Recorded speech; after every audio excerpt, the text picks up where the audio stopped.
I guess how's the tight end room looking? Are they developing at a pretty good rate? We are, yeah, we're making progress. I think that group is similar to a lot of groups on our offense in that you have guys coming back with experience, and so you would hope that second year in the system, a year older, after another year in the weight room, that they're really progressing and playing at a higher rate than we were at any time last year. And I think that's the case. And then the infusion of a couple new guys has helped and brought some more competition. And so, yeah, I'm really looking forward to seeing what these guys can do this year. You know, a lot of places it seems like the tight end's been kind of phased out, but why is it so important to this offense? I think I've always just kind of had an affinity for tight ends and what they can do for you. I think it's one of the things that sets us apart, hopefully. I think it gives you a lot of different types of options in terms of how you can run the ball if you can provide an extra gap that the defense has to defend. I think it gives you some different options in the throw game, and especially when it comes to the play action stuff that we like to do quite a bit. And then hopefully if you got the right kind of tight ends, then you can look for matchups, and if you get a guy matched up on a smaller guy, then you would hope to use his height, his length, his catch radius, and if you get him matched up on a bigger guy, then hopefully you can use his athleticism and speed to be a best match in the passing game. But I think it just kind of fits what I've always believed in and how I've always envisioned offenses working, and I think it's more of an advantage now because not that many people really like to play with more than one of them on the field at a time.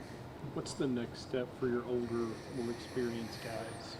Yeah, I assume you're saying just on the offense in general, Well, not just at tight end. ends in particular, though. What's their next step? What's so- Ben Sims' next step? Yeah, so I think Ben's next big step would be to be a more dominant blocker. I thought last year he made improvement and was a solid blocker. His goal this year is to become a dominant blocker and continue to evolve as a receiver. He's always had really natural hands, but his ability to create separation and run more definitive routes and all the things that he can do in the pass game, I think, can be accentuated as well. But to become a more dominant blocker, and he's certainly shown that this spring, I would say that's been one of the highlights for us. And then Drake, I would say, to become a more consistent receiver. He's been a guy that's been a good blocker for us, and for him it's becoming better at running routes, catching balls, and so the two of them kind of a yin and yang kind of thing going on with them. But pleased with what I'm seeing from both of them thus far. Coach, what have you seen out of your QB battle, and is there one guy who's kind of taken a step? No, not yet.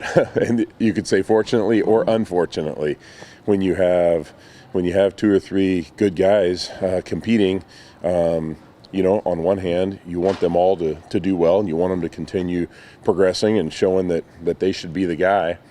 On the other hand, it just makes our jobs more difficult. But I would certainly rather have that than the other. I've been in the position a number of years as a coach where we didn't have any quarterbacks on the team that we really felt like could win the conference for us.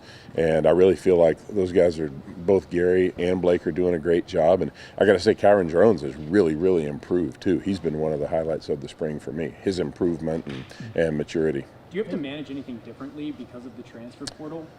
I think you have to be aware of it. Certainly, I think if you just pretend like it doesn't exist, then you're gonna wind up feeling like you're behind the eight ball a little bit. And so I think certainly have to be aware of it. But that's something that we'll deal with after the spring. Maybe not specifically to Blake or Gary, but just overall, what's that thing that you want to see maybe differentiate the two in terms of a quarterback running your offense? That's a good question. I think, it would just, I think both of them lead with their own personalities, and I think that's something that every quarterback has to do. And so I guess just to see one of those guys just really be himself and be comfortable being his truest self on the field, and that his personality really shines through the way that he plays, and that confidence is something that bleeds over into the rest of our unit. Ben talked about how competition is kind of good for the offense. From your perspective, when you have that competition, two guys fighting for that spot, do you have to almost, hold up the progression you make in the offense because you want a guy solidified in there, or are you able to push the offense forward despite the fact that maybe you don't know who's going to be running it? Yeah, I think you do lose a little bit there. Maybe a better way to say it is I think you can gain a lot once you name the starter. It gives you a little bit more clear direction as a coach and as a team. But I think ultimately the competition is a good thing, and I think it makes everybody better. So it's worth it. Is it possible we'll have one named by the end of spring? Certainly possible. You look at, in terms of pass catchers, just not a lot of receptions back from last season. Who have you seen that maybe is going to step into that role? And do you think that maybe the tight ends will have to serve a little bit more of a role? Well, I would like to say that the tight ends will get to serve a larger role rather than they'll have to. Sometimes Sean and I kid around about it, Coach Bell, and he says, well, we had to throw to the tight end right there. And no, you got to throw to the tight end right there. That's a reward for you doing your job. But I would like to see the tight ends role increase. But ultimately, you got to get the ball in the hands of your playmakers. At receiver, we're playing with a lot of guys who haven't played many snaps, and that is a concern. We definitely have to have some guys mature and develop in that room, and I would say that that's coming along, but probably not anybody that I would name above another right now. In terms of the running back room, can you replace Abram Smith with one guy, or do you almost have to do it by committee a little bit? Yeah, that's a great question. I think you could, but I'm not sure that guy is there yet. Much like the quarterback competition and the receiver competition at running back, we've had a number of guys really begin to show what they can do. And obviously Tay is a guy that we're really high on, and he's had a good spring. Craig Williams, Squirrel, has had a really good spring, and it's really the first time I've seen him be able to show up and compete and show what he can do every day. And really been impressed with him as well as the other guys that are still young and developing. So to answer your question more directly, I don't know yet. Could be one of those guys, and I like to have a guy that's sort of your bell cow, and you're going to hand it to him a bunch of times a game, and then you have somebody else who's either a guy that will spell him or a change of pace back. But I've also done it where you split carries amongst 2 or 3 guys.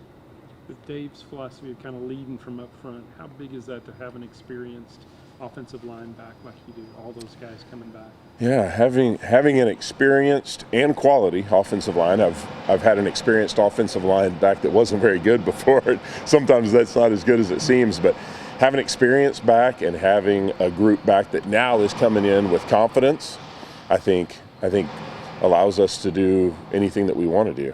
When you don't have that, it makes the run game hard. It makes it challenging in the pass game. It makes it challenging to figure out who your quarterback's going to be just because the protection is so shoddy. So having those guys back gives us an opportunity to develop all areas of our game, and hopefully those guys will lead for us. When you have, back to the running back real quick, when you have a guy who had so much success in your offense like Abram, and you have guys who maybe aren't built like him or aren't the same height and weight as him, do you try to build them into an Abram Smith, or how do you, or is it okay if they're maybe a little quicker or maybe not as willing to run through a guy or things of that nature? Yeah, no, I don't think you try to make anyone into him. I think you just try to make each guy the best version of himself that he can be. And some guys might be a little smaller, some a little bigger, some a little quicker, some a little more elusive. I think our offense is one that can work with different sizes and styles of backs.